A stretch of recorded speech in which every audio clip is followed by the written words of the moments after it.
How do doctors decide if a child with AML needs a bone marrow transplant? So we have a lot of known risk factors for patients to be unlikely to be cured with chemotherapy alone,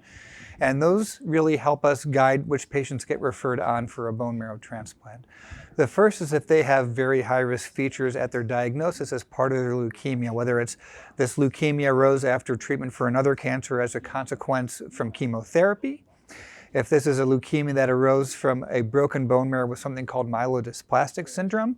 or specific features of leukemia, and there are many of these, things like specific genetic mutations or molecular activations that happen within the leukemia cells that tell us that this is a high-risk cancer that we've learned from all the patients that we've treated before. Additionally, patients that do not get into remission with their first round of chemotherapy, it is thought that their leukemia is more resistant to chemotherapy, or their cancer is more resistant to chemotherapy, and therefore we need to rely on this graft versus leukemia effect, the immunotherapy that we give with a bone marrow transplant for these patients in order to give them a chance for a long-standing cure. Additionally, in patients that did not need a bone marrow transplant when they were first diagnosed with their AML, should they have a relapse of their disease, we know that those patients will require a bone marrow transplant for an expectation of cure.